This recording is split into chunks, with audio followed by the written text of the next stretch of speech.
Studnick Aquatics here. It has been over a month since I repaired this aquarium, and it's holding water perfect. I have taken my time on this. I let the circulation pumps work for a long time, and it is absolutely holding water. It's not like the entire seam came loose. There was just two places about the size of a quarter where water was seeping between the glass and the silicone. And so I got it all repaired, and it's doing great. So the next step on this major project is I have my blue tape on here, top and bottom, and I'm going to go ahead and this will be the back of it, and this end over here will be against the wall. So I want those both painted black. It usually takes about 3 coats to really get good coverage.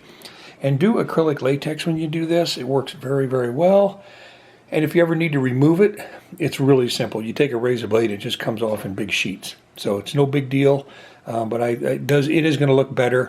I know it will, because it's actually going to be sitting over there where that little coral reef aquarium is. And so the back wall and the north wall need to be darkened in. So anyway, I'm going to do that, and that's where it's going to sit, on that stand, because that's the stand that came with this tank. And that 75 will go away. That stuff will go in. I have another 75 full of corals that are about 10 years old that are going to go in there, and it's all going to end up right over there. So anyway, that is the plan, and I do have my materials here. I just went down to the hardware store and had to mix me up some black acrylic latex paint.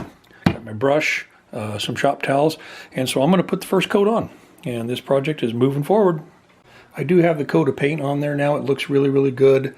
I did the front, the back, and then I did that one end. Make sure you get rid of your runs. Go horizontal with your brush when you're done. And the reason you have to do more than one coat, and I don't know if this will show, but when you look at it from this side, you can see all those streaks where the light comes through. And that's going to happen because you're putting it on a slick surface. And so you're going to want to wait 24 hours and then do a second coat. And I found it's a good idea to do a third, because you might still have some streaks you missed. You might get by with 2 coats, but it's not a big deal to do 3. So that is where I'm at for now, and I'll add more to this in a little bit. I do have the third coat of black paint on this 150 tall, and I still need to take my blue tape off of the top and the bottom trim. But those are the 2 sides I wanted black. It takes a little bit of time to get it to cover completely, and I'm going to be ready to move this thing pretty quick.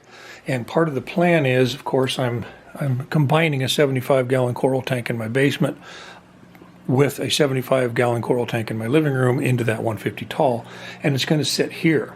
This is actually the little 75-gallon coral system that I have now.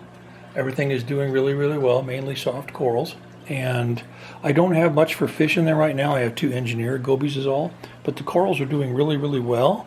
And this stand actually came with that 150 tall. It's made for it.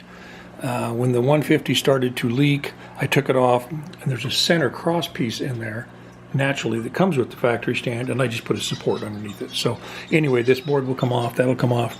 And so my plan is I have these here. There's a 40 breeder, a couple of containers, and I'm going to siphon. I'm not going to siphon, I'm going to pump it out. I got my hose here. I'm going to pump the water out of this tank, shut everything down, put it in these pieces here. That way I can hold as much water as I can. I want to save all of the water. And there's one of my engineer gobies now. They're so cool. And anyway, I want to save all the water, and then I'll probably go ahead and take the rock work out and put it in this reservoir here so that I can get this water down to substrate level and have the rock out so there's no weight in there. And then I have a couple of friends of my son are going to come over, and I built this, threw this together in a shop out of some scrap wood that I have. He's having a hard time staying in focus. And this is the right size for this 75 gallon, so all they have to do, I'll remove the lighting, everything will be disconnected, there won't be any water, no rocks. They can pick it up, swing it this way, and set it right here.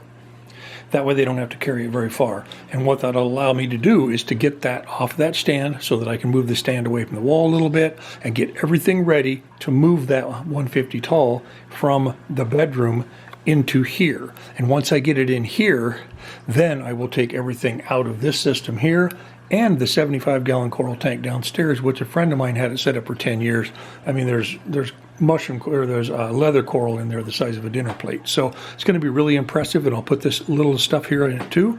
And that is the plan. So I'm going to keep adding to this as I go. It's kind of been a long story. It was disappointing when the 150 started to leak, but I've been testing it for a month now after resealing it, and it's holding water perfect. So we are getting good to go. It won't be that much longer. So this is Studnick Aquatics, and thanks for watching.